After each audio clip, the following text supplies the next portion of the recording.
요한복음 1장 1절에서 18절까지 말씀입니다.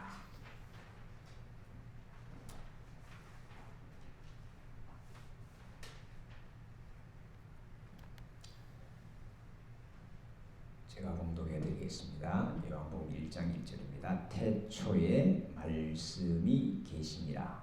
이 말씀이 하나님과 함께 계셨으니 이 말씀은 곧 하나님이시니라.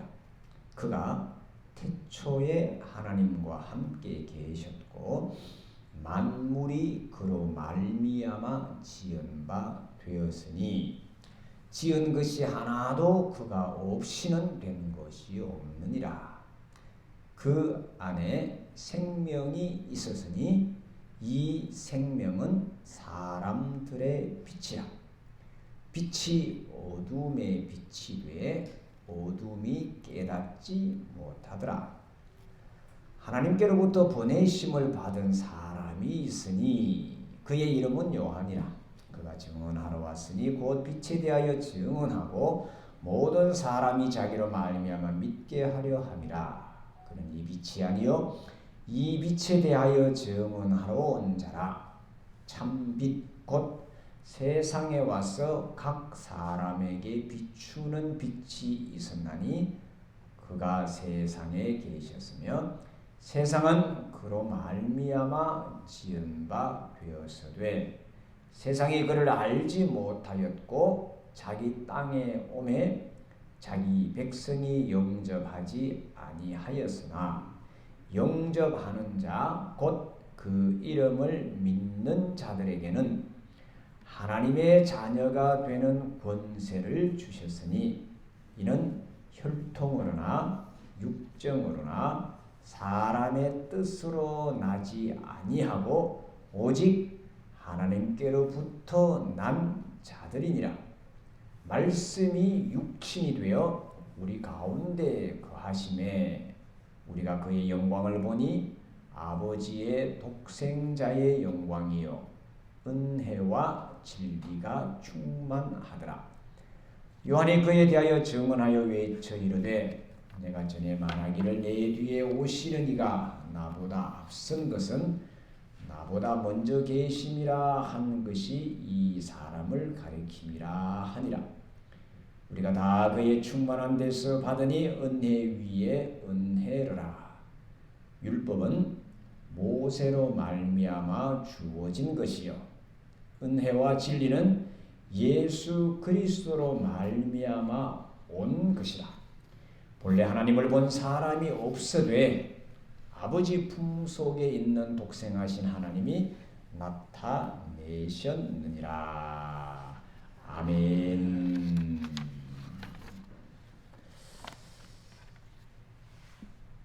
스페인에 가면 유명한 이 순례길이 있습니다. 스페인에서 시작해서 프랑스로 이어지는 길도 있고 여러 이제 순례길이 있는데 그 중에 이 산티아고라는 이 유명한 길이 있습니다. 혹시 가보신 분이 계실지도 모르겠습니다만 저는 아직 못 가봤습니다. 이 사순절 시즌이 되면 특히 우리 기독교인들에게 인기가 많아서 특히 유럽 사람들은 굉장히 많이 찾는 그런 길입니다. 기독교인이 아니라도 이 산티아고 하면 우리 일반 사람들도 대부분 알 수 있는 그런 이름이죠. 이 순례길을 찾는 이유가 뭐냐 하면 뭐 각자 사람마다 다 다르겠지만 이 길을 걷는 사람에게 그 길을 가는 사람들의 스스로가 나를 찾아보자, 자기를 찾는 그런 여정이죠. 긴 맨날 며칠을 길을 걸으면서 자기를 이제 찾아가는 그런 여정이죠. 이 산티아고뿐만 아니라 우리 인생을 또한 많은 사람들이 또 선배들이 표현하기를 나그네 길이다, 순례자의 길이다. 그래서 필그림이라 그렇게 부르기도 하고 또 방랑자다 또 이렇게 표현한 사람도 있고 여행객이라 이렇게 또 표현한 사람도 있죠. 우리가 잘 아는 노래 중에 인생은 나그네 길이라는 그런 노래가 있고요. 우리 교회에서 많이 부른 그 성가곡 중에는 본향을 향하여라는 그런 합창곡이 있습니다. 김두한 씨가 작곡을 한 노래인데 아주 많이 불렀던. 거기 보면 이제 이 세상 나그네 길을 지나는 순례자 이렇게 시작합니다. 아주 그러면서 마지막 그 목적지가 하나님의 나라 천국이다 이렇게 노래하는 것을 볼 수가 있습니다. 순례자 혹은 방랑자, 여행자라고 하면 길을 떠났다는 것은 다시 돌아올 것을 생각하고 혹은 기약하고 떠나는 거죠. 여행을 간다. 그러면 뭐 2박 3일이든 3박 4일이든 뭐 한 달이든 가면 반드시 돌아오는 곳이 어디입니까? 자기가 떠났던 집이잖아요. 이 사순절을 보내면서 우리가 생각하려고 하는 것은 바로 이겁니다. 지금 우리는 여행하는 중이잖아요. 순례를 하는 중이잖아요. 목적지에 도달한 것은 아니죠. 계속 아직 내일의 일이 아니 오늘 이후에 조금 후의 일이 어떻게 일어날지를 알지 못하는 그 길을 지금 나름의 계획을 세우고 나름의 목표를 세워서 뚜벅뚜벅 가고 있습니다. 그리고 우리 인생길의 맨 마지막은 우리가 아는 대로 우리 가장 두 가지로 표현할게요. 무서워하는 죽음이 기다리고 있고 또 우리 가장 환영하는 우리 그토록 가장 바라는 하나님의 나라의 문이 열려 있습니다. 자, 다시 말씀드립니다. 자, 우리 가장 두려워하는 죽음이 우리 인생길의 마지막 여행길이고 또 그 마지막 여행길에 문을 열고 들어가면 어디라고요? 하나님의 나라가 기다리고 있다.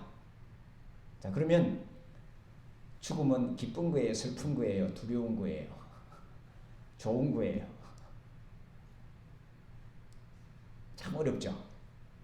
그 어렵기 때문에 아직도 순례의 길을 우리가 끝내지 못하고 가고 있는 거예요. 그걸 찾으려고 뭘 찾으려고? 아하, 저 문은 우리에게 기쁨의 문이구나. 저 문은 우리에게 황금종이 울리는 문이구나. 저 문은 우리에게 하나님을 만나는 예수님을 만나는 그 문이구나. 그거를 완벽하게 깨닫고 알면 어떻게 해요? 그 문을 들어갈까요? 안 들어갈까요? 너무 어렵나요? 아닌데. 안 어려운데. 자, 이 사순절에 예수님의 십자가가 보여주는 것은 뭐냐 하면 예수님의 십자가가 우리에게 보여주는 것은 하나님의 나라입니다. 죽음을 이야기하는 게 아니에요. 우리가 말하는 두렵고 우리가 떨리고 겁나는 그 죽음이 아니라 고통인 그 죽음이 아니라 우리가 십자가를 이렇게 앞세우고 십자가를 바라보는 것은 우리의 순례길을 가고 있는 그 마지막은 뭐라고요? 부활이다. 다시 삶이다. 영원이다. 하나님 나라다. 그걸 알기에 그걸 보려고 저걸 지금 보는 거예요. 저 십자가를 보면 내 지금 순례길을 보는 거잖아. 내가 지금 어디쯤 왔을까? 그리고 어느 정도의 내가 저 십자가를 치고 가고 있는가 아니면 내 앞에 놓인 그 십자가가 두려움과 걱정과 고민이냐? 아버지여 이것을 내게서 물리쳐달라고 아직도 기도하고 있는가? 아니면 하나님의 뜻이 오니 내가 가겠습니다라고 지금 가고 있는가? 그 답을 찾으려고 우리가 십자가를 두고 매일매일 우리가 바라보고 또 기도하고 지금 우리의 길을 가는 거죠. 늘 똑바로 갈 수는 없습니다. 그러니까 여행길을 떠나보면 요즘은 이제 차를 운전해서 다니다 보면 워낙 길이 얼마나 많은지 얼마나 길을 그냥 똑바로 많이 이렇게 많이 해놓았는지 전혀 여행하면서 그 과정에 즐기는 그런 맛이 너무 사라져 버렸어요. 너무 길들을 너무 잘 해놔서. 그래서 저는 우리 예전에 우리 후 집사님도 운전하실 때 보면 국도를 잘 가신다 그렇게 말씀하셨는데, 저도 거의 보면 이제 급한 그런 일이 아니거나 거의 대부분 국도를 이용을 합니다. 그러면서 조금 불가의 차이라고 해봤자 불과 뭐 1-20분 차이 정도. 또 좋은 것은 이 통행료를 안 내서 그게 또 굉장히 기분이 뭐 얼마 몇천 원 안 되는 것 같지만 그래도 기분이 굉장히 좋습니다. 안 내고 갔을 때. 특히 통행료를 내고 고속도로를 갔는데 막히면 아주 짜증이 굉장히 여담이고요. 자, 어쨌든 우리가 지금 떠나는 이 길은 똑바른 직선 도로가 아니라 꾸불꾸불한 길이라는 거죠. 우리 인생길은. 고개를 넘어가기도 하고 강을 건너기도 하고, 그리고 또 좋은 길을 만나서 기쁘게 가기도 하고, 좋은 친구와 함께 웃으면서 가기도 하지만 가끔은 낭패를 당하는 수도 있습니다. 자, 그렇지만 그럼에도 불구하고 우리가 가야 되는 그 길을 아무도 멈출 수는 없다는 거죠. 멈추는 그 순간 우리는 어떻게 다시 나락으로 떨어지는 거죠.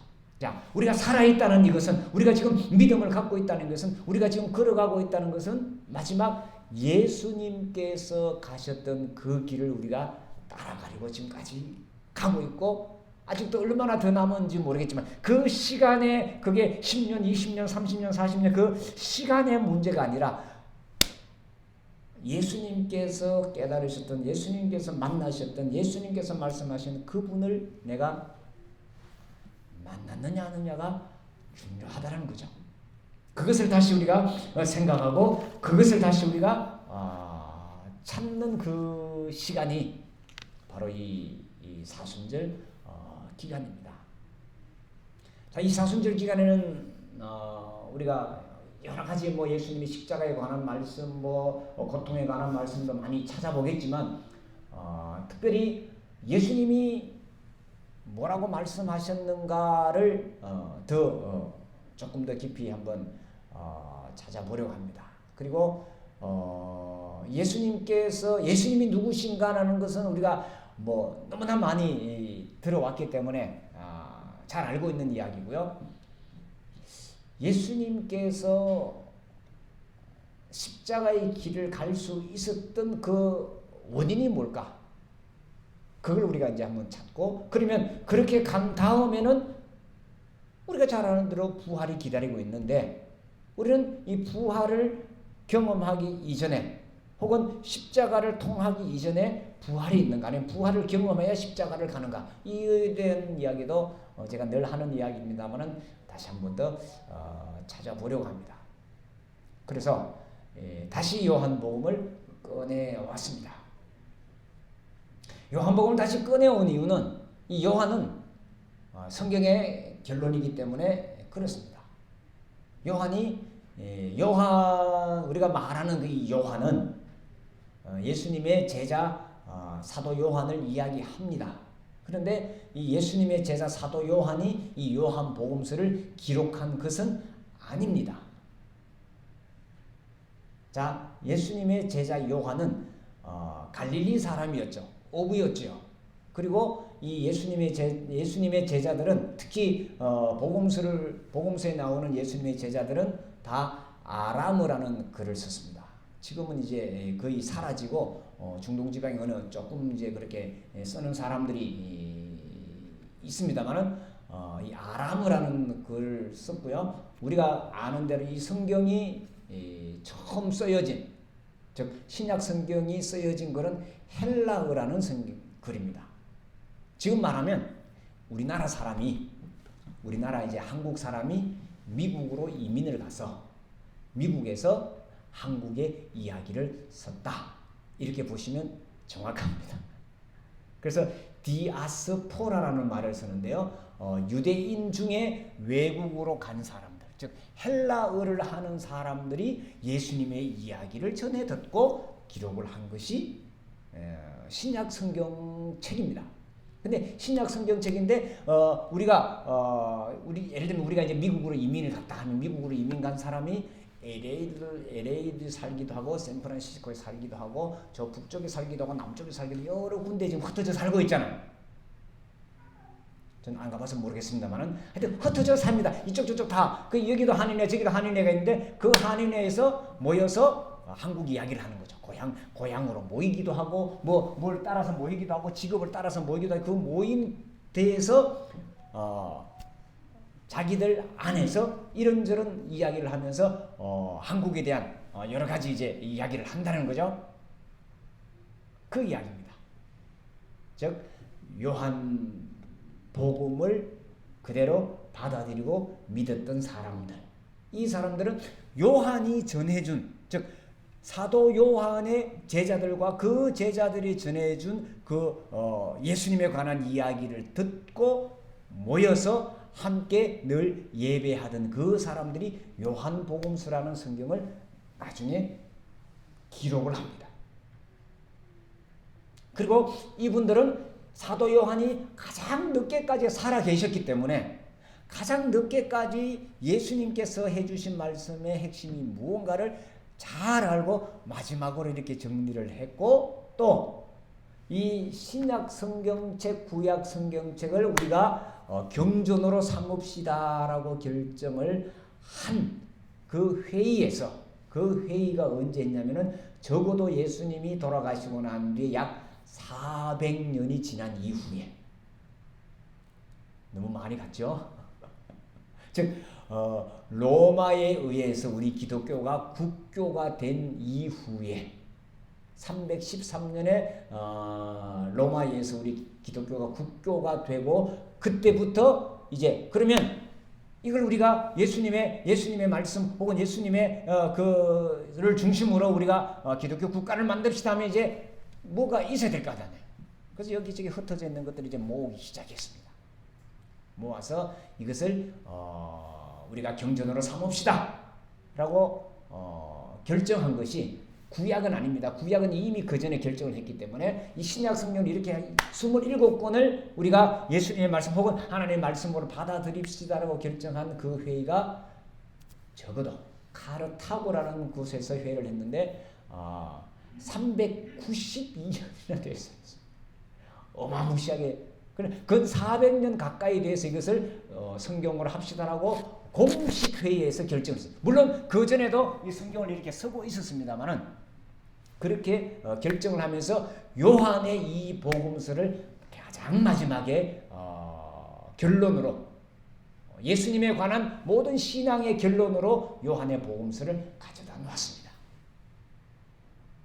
자, 그러니 예수님께서 말씀을 전하시던 것을 아람어로 예수님께서 말씀하신 것을 이제 요한이 듣고 요한도 아람어를 썼잖아요. 계속 설교를 합니다. 그 설교를 들었던 요한의 제자들 중에 특히 이 외국에서 살았던 즉 지금 말하면 영어를 잘했던 사람들 혹은 저쪽 이 독일어를 잘했던 사람 이런 사람들이 모여서 예수님 말씀을 듣고 이 사람들은 공부한 사람들이니까 기록을 하기 시작.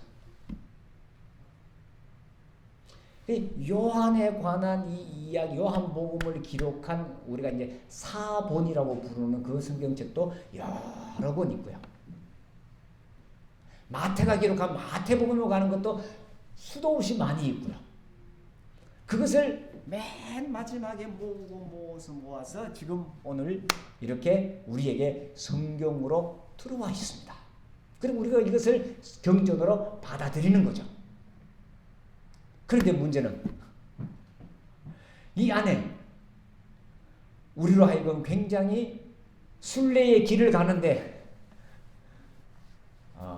조금 착각을 일으키고 헷갈리게 하는 부분들이 여럿 있어서 이것을 우리가 다시 점검하고 다시 이것이 뭔가를 보고 나가야 된다는 거죠. 그래서 우리가 지금 예수님의 말씀을 다시 찾고 또 더듬어가는 이 사순절 기간에는 그러면 예수님께서 정말 하셨던 말씀이 무언가를 우리가 조금 더 알아가면 좋겠다라는 거죠. 물론 그때 이렇게 덮여져 가려져 이렇게 합시다라고 로마에 의해서 국교화가 되면서 만들어졌던 그 성경도 굉장히 중요하지만 그 안에서 예수님께서 뭐라고 말씀하실지를 한번 찾아보자라는 거죠. 그러면 예수님께서 십자가를 왜 지셨는지 예수님의 심정을 우리가 더 알 수가 있고, 그리고 예수님께서 확신을 가지셨던 그 하나님에 대해서 우리가 더 구체적으로 더 가까이 갈 수가 있고, 그렇다면 우리가 하나님을 만나는데 중간에 걸림돌을 다 제거할 수 있지 않겠는가라는 거죠.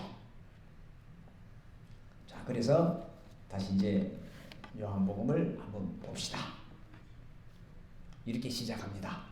태초에 말씀이 계시니라. 이 말씀이 하나님과 함께 계셨으니 이 말씀은 곧 하나님이시니라. 자, 굉장히 복잡하고 굉장히 어려운 말씀으로 시작을 합니다.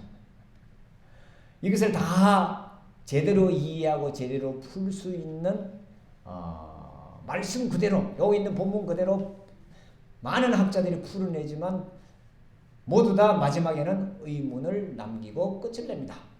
이건 이겁니다 하고 결론을 내린 그러니까 학자들 가운데는 없습니다. 물론 목사들은 결론을 내립니다. 저도 오늘 결론을 내릴 겁니다.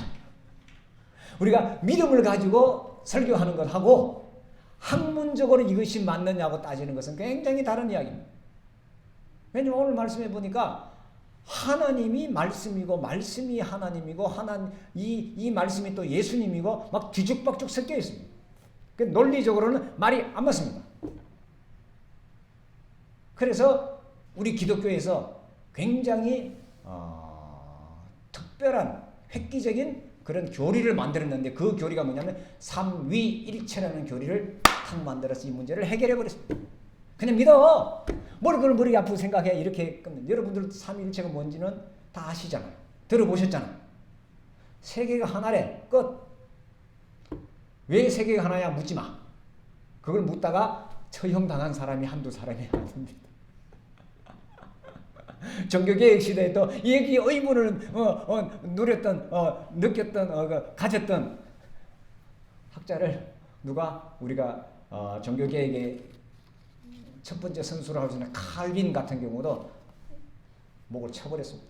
자기 정적을. 이 정도로 이것은 터부시라고 금기라고 해야 될까요? 아니면 그냥 믿음의 대상으로 던져 놓았습니다. 왜? 예수님께서 하셨던 그 말씀에 의해서 이것을 찾으려고 하지 않고 보여지는 여기에서 우리가 그것을 찾으니까 하나님이 예수님이 됐다가 예수님이 하나님이 됐다가 성령님이 하나님이 됐다가 또 하나님이 또 성령님이 됐다가 또 예수님이 또 성령이 됐다가 이 왔다 갔다 성경에는 많이 들어 있습니다. 이것을 우리는 착착 한번 분리를 해 보십시다. 자, 말씀이라고 했는데 이 말씀은 이제 이 원래 쓰여진 말로는 로고스라는 말입니다. 로고스는 이 세상을 움직이는 커다란 어떤 원리 이치를 이야기합니다. 이 세상을 움직여가는. 그러니까 이 로고스가 있어야 꽃도 피고 로고스가 있어야 사계절도 오고 로고스가 있어야 모든 것이 움직인다. 이 우주를 움직이는 지혜 이렇게 그 당시 사람들은 생각을 했습니다. 그래서 이 태초에 이 세상이 시작하기 이전에 하나님과 함께 이 말씀이 하나님으로 있었다. 도대체 무슨 말이냐? 우리 동양 사람들은 도라고 하면 아주 이해하기 쉽습니다. 도가 있었다. 큰 길이 있었다. 큰 원리가 있었다. 그리고 우리 한국 사람에게는 조금 더 우리에게 편리한 말로 얼이라는 말이 있습니다. 얼. 이 얼 빠진 놈 할 때 그 얼입니다. 그죠? 이 얼이 이 모든 것을 움직여간다 이렇게 생각을 했고 또 우리 기독교인들은 성령 하면 아주 이해하기 쉽습니다. 자, 말씀, 로고스라고 아주 어렵게 이 요한의 공동체에서 툭 던졌는데 이것은 다름 아닌 성령을 이야기하는 겁니다. 됐죠? 자, 이 성령이 처음에 계셨다. 그런데 문제는 그 다음에 나옵니다.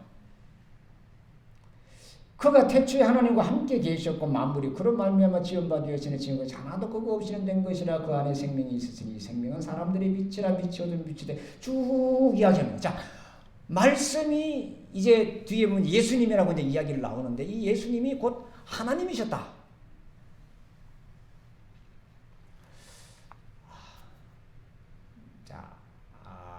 이 부분은 여러분들이 듣기에 따라서 걸림이 될 수도 있습니다. 잘 새겨 들으시기 바랍니다. 예수님은 한 번도 본인 스스로 자기가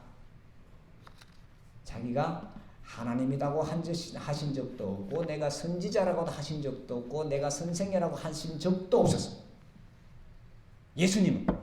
예수님은 자기가 자기를 나타낼 때 늘 뭐라고 하셨나요? 인자다고 하셨어요. 사람의 아들이라고 하셨고요. 하나님을 늘 아버지라고 부르셨습니다. 그러니까 하나님으로부터 나는 이 땅에 보냄을 받았다라는 그런 확신을 가지고 사셨고 또 늘 하나님께 기도할 때마다 아버지여 내가 이것을 해야 될까요 말까요 늘 물으면서 그 일을 감당을 하셨다는 겁니다. 예수님 말씀하신 인자가 나중에는 이제 하나님의 아들이 됐다가 그 하나님의 아들이 나중에는 요한에 의하면 하나님이 됩니다. 어떻게 발전한 것인지 여러분들이 아시겠죠? 물론 예수님께서 하셨던 그 모든 일들은 하나님이 하셨던 일이기 때문에 우리가 예수님을 하나님으로 섬기는 것도 잘못된 것은 아닙니다. 그러나 더 정확하게 하려면 나중에 요한의 공동체나 사람들이 예수님을 하나님으로 이렇게 숭상하고 하나님으로 모시고 하나님으로 하는 것은 신앙적으로는 맞으나 예수님은 그렇게 하시지 않으셨다는 거죠. 이것은 예수님의 사후에 일어난 문제라는 거죠. 자, 그러니까 우리는 지금 예수님의 사후의 문제를 갖고 이야기하려고 하는 것이 아니라 사순절이니까 예수님이 뭐라고 하시는가를 들어가서 자, 그럼 예수께서 우리에게 해주신 것이 무언가를 찾아가는 거죠. 우리가 잘 아는 대로 마태복음 9장, 마가복음 9장과 마태복음 16장에 보면 예수님께서 예루살렘으로 올라가실 때 제자들에게 묻는 그 대답이 나옵니다. 사람들이 나를 누구라고 하느냐, 인자를 누구라고 하느냐 하고 이 제자들에게 묻습니다. 물었을 때 제자들이 하는 말이 들어는 뭐 세례 요한이다 하다, 들어는 선생이라 합디다, 들어는 뭐 엘리야를 합디다, 뭐 여러 대답을 하잖아. 그랬더니 예수님께서 다시 묻죠. 그러면 너희들은 나를 누구라고 하느냐고 묻습니다. 그때 베드로가 대답을 하죠. 베드로가 주는 마가복음에는 주는 그리스도입니다 이렇게 대답을 하고요. 마태복음에는 주는 그리스도요 살아계신 하나님의 아들입니다 이렇게 대답을 합니다. 그리고 우리가 잘 아는 대로 예수님이 부활하시고 난 뒤에 예수님을 만난 예수님의 제자들은 예수님을 하나님으로 고백합니다. 특히 도마의 고백에 보면 나의 주님이시여 나의 하나님입니다 이렇게 고백을 하는 것을 볼 수가 있습니다. 자, 제자들의 이 대답에 혹은 사람들의 이 평가에 예수님께서 내가 누구다라고 말씀하시지 않습니다. 이해가 되셨죠? 자, 그러면 예수님은 누구신가 하는 거죠. 예수님은 한마디로 말하면 성령이 충만하신 분이셨다. 자, 예수님은 우리 몸을 입고 오셨습니다. 그렇죠? 몸을 입고 오셔서 하나님을 가장 잘 이해하신 분이시다. 그리고 하나님을 가장 잘 이해하셨고 하나님의 뜻을 가장 잘 따르셨던 분이셨다. 그리고 그 예수님이 우리에게 너희들도 나처럼 하나님을 알았으면 좋겠다, 따랐으면 좋겠다라고 우리들에게 가르쳐 주셨던 분이시다. 그리고 그 길이 구원이요, 그 길이 영생이 있음을 우리들에게 보여주셨다. 그 다음에 하나만 더 생각을 해보십시다. 그 안에 생명이 있었으니 이 생명은 사람들의 빛이다. 예수님의 입으로 나는 세상의 빛이다 라고 이렇게 말씀하신 적이 있습니다. 자, 그런데 또 다른 성경에 보면 마태복음 상상전에 나오죠. 너희는 뭐라고요? 세상의 빛이니 이렇게 말씀하셨습니다. 자, 이 빛은 생명을 상징하는 거죠. 지금 이제 봄이 된다는 것은 뭘 이야기하는 건가요? 빛이 점점점 길어진다. 낮의 길이가 점점 길어진다는 거죠. 그래서 이제 얼었던 땅이 녹고 이제 여기서 생명이 들어오는 겁니다. 예수님께서 내가 세상의 빛이다라고 말씀하신 그 이유와 그리고 믿는 우리들을 향해서 너희는 세상의 빛이라고 하셨던 그것은 다름 아닌 세상을 살리는 역할을 해라라는 그런 주문입니다. 그리고 본인 스스로 나는 이 세상을 살리러 왔다, 구원하러 왔다고 말씀을 하셨습니다. 자, 한 가지만 더 볼게요. 우리가 많이 아는 그리고 많이 보는 그런 구절입니다. 13절로 껑충 한번 넘어가 보겠습니다. 이는 혈통으로나 육정으로나 사람의 뜻으로 나지 아니하고 오직 하나님께로부터 난 자들이니라. 그리고 그 위에 보면 말씀이 육신이 되어 우리 가운데 거하심에 14절에요. 우리가 그의 영광을 보니 아버지와 독생자의 영광이요 은혜와 진리가 충만하더라. 인카네이션이라고 들어보시죠. 성육신. 하나님이 육신을 입고 이 땅에 오셨다. 그분이 바로 예수님이시다. 그러면 하나님께서 예수님 몸 안에 들어가셨을 때는 이 우주는 어떻게 돌아갔는가? 이런 이제 얄궂은 질문을 하는 사람들이 있습니다. 그럼 하나님이 예수님 안에만 계셨으면 다른 일은 그럼 어떻게 하셨지? 이게 이제 과학을 하는 사람들이 이런 이야기를 하는 거죠. 이게 은유법이고 이게 뭐라고 해야 될까? 우리에게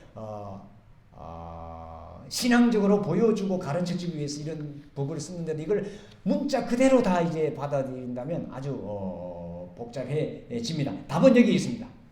우리가 그의 영광을 보니 은혜와 진리가 충만하더라. 하나님이 육신이 되어서 오셨는데 그 모습을 보니까 은혜와 진리가 충만하더라는 거죠. 은혜는 뭡니까? 은혜는 우리가 가장 잘 쓰는 말로 사랑이잖아요. 우리가 가장 잘 쓰는 말로 자비잖아요. 우리가 가장 흔하게 쓰는 말로 긍휼이라는 단어잖아요. 이게 은혜라는 단어죠. 값없이 주는 거잖아요.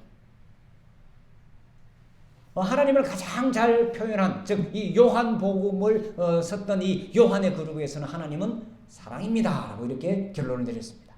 하나님은 사랑이시니라. 이게 요한이 우리들에게 가르쳐주려고 하는, 예수님이 우리에게 보여주신 은혜와 진리가 충만한 것이 그거라는 거죠.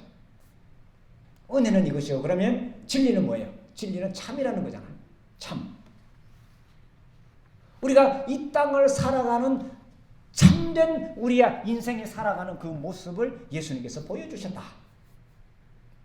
그래서 은혜와 진리가 그 속에 충만하다 이렇게 표현을 했습니다.